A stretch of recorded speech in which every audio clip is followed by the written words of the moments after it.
Bonjour à toutes et à toutes les amis. Je reviens enfin après un long séjour qui vous a... Alors, un long séjour pour vous, mais pour moi ça n'a duré que 10 secondes, de mon voyage interdimensionnel. Un voyage que, bien sûr, ça s'est passé hors champ, parce que j'ai pas les moyens de le financer. Voilà. Et on revient bien sûr pour cette nouvelle saison des critiques de l'inconnu avec un film exceptionnel, un film qui a révolutionné à jamais l'histoire du cinéma.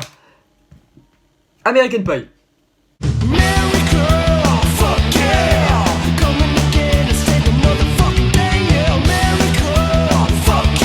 Alors, American Pie est un film américain. Je ne ferai pas de blague sur ça.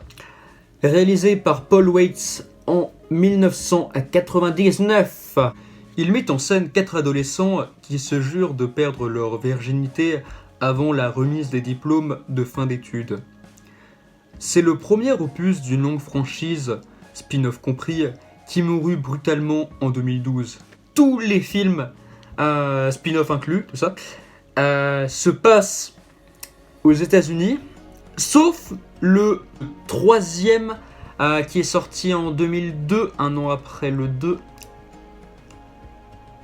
qui s'appelle Wet Dreams, qui est japonais, et je n'ai aucune idée de pourquoi il se retrouve dans cette franchise. J'ai beau chercher à part être juste un pâle copier du 1, je ne vois pas le rapport. Surtout que American Pie, ça veut dire tarte américaine. Et ça se passe au Japon. Du coup, au Japon, c'est pas américain. Parce que lors de la Seconde Guerre mondiale, il y a eu les bombardements d'Hiroshima, oui, et de Nagasaki. Du coup, ils sont pas vraiment très amis avec les Américains, même si maintenant ils se sont un petit peu réconciliés. Il y a quand même des fois toujours des tensions, comme on peut le voir en ce moment avec le coronavirus, où les Américains veulent envoyer une bombe nucléaire sur la Terre. Au fur et à mesure des années, le film a quand même obtenu le statut de film culte, grâce à notamment ces scènes cultes, comme la scène de la tarte. Oh yeah. Ou des répliques telles que la fameuse réplique du Suck me, beautiful. What did you just say? dite par Oz, joué par Chris Klein, qui s'appelle Chris Ostrenmeyer. Oz. La BO est signée à Blink 182, que j'affectionne beaucoup, comme vous pouvez le voir avec ce magnifique chant de Noël. Lol, non je déconne en fait, c'est juste que j'ai plus la jaquette originale. Mais c'est bien Blink 182 là, c'est... J'ai plus la jaquette originale, je l'ai pété.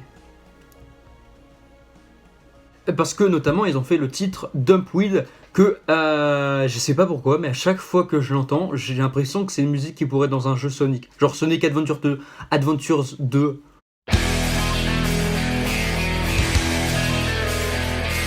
Je sais pas pourquoi. C'est le début peut-être. Le film est bien sûr le meilleur de la franchise, car les personnages ainsi que la réalisation fonctionnent. On éprouve beaucoup d'empathie pour ces personnages qu'on suit tout au long de leur aventure, ou du dégoût, voire de la haine, comme pour par exemple Stifler qui est vraiment un gros enfoiré. Le genre du film, bien sûr, c'est un teen movie, et étonnamment, en écrivant le script, je me suis rendu compte d'un truc, c'est que sur cette chaîne, j'ai parlé plus de teen movie, alors que c'est un genre que je n'apprécie pas forcément, comme vous avez pu le voir quand j'en ai parlé de 16 Candles, je crois. Je ne sais même plus de mes critiques. Mais je sais pas pourquoi, mais quand je fais une vidéo, à chaque fois que je fais une vidéo, je me dis, ouais, je vais faire une vidéo sur un teen movie. Ouais.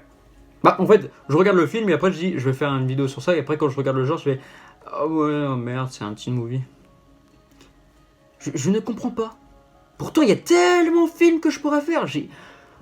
Si vous voyez ma bibliothèque, il y a 3 films. J'ai 3 films. Je pourrais faire tellement de vidéos avec 3 films. Alors, bien sûr, il y a quelques hommages dans ce teen movie à d'autres, bien sûr, teen movies, comme au bal, où le groupe reprend Don't You Forget About It de Simple Minds, qui est le thème principal de Breakfast Club.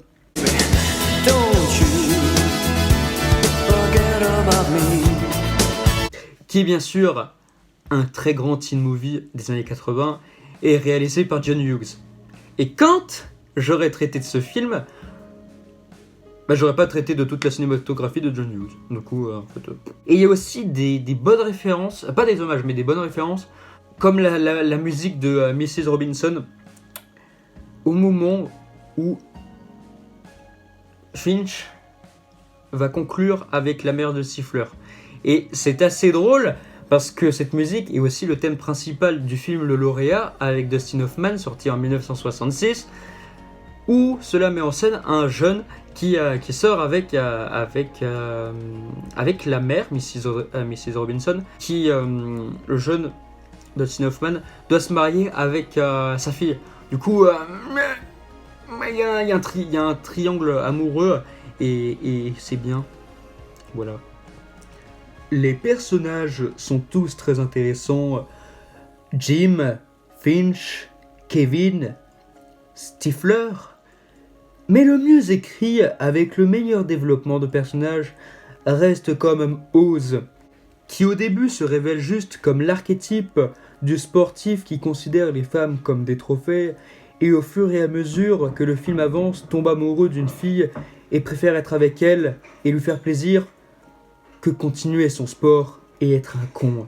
Le personnage de Finch aussi apporte une morale, comme le fait de ne pas mentir, parce que sinon ça se retourne toujours contre vous. C'était la morale du film. Ah, et aussi notre morale, c'est de ne pas être un con, parce qu'on n'arrive jamais sinon. Mais bon, Stifler est un con, il y arrive quand même. Du coup, j'ai un t-shirt Retour vers le futur 2. Je recommande beaucoup ce film pour vous marrer entre potes. Et si vous n'avez pas de potes comme moi, pour vous marrer tout seul. Hello, darkness, my old friend. Ou quand vous avez envie de regarder un film où il ne faut pas réfléchir. Pour moi, c'est une fin de critique. On se retrouve dans quelques jours pour une nouvelle. Étant donné que j'ai que ça à faire, vu que je suis revenu de mon voyage interdimensionnel. C'était trop bien, putain, c'était trop bien. Pourquoi ils m'ont ramené? J'étais en train de... Je vous dis, il y a un jour pour vous, moi il y a 10 secondes. Bon, un petit peu moins. Parce que ça fait... Non mais je veux dire, tout à l'heure, j'étais en train de discuter dans un navette spatial sur la bordure de Pluton avec un lézard à tête de dauphin. C'était le feu. Et je dois juste revenir là pour vous faire des critiques. Putain, ça m'énerve. Bon allez dans la description, il y a mes réseaux sociaux, je suis maintenant réactif. Bonne journée à vous et à la prochaine. Salut.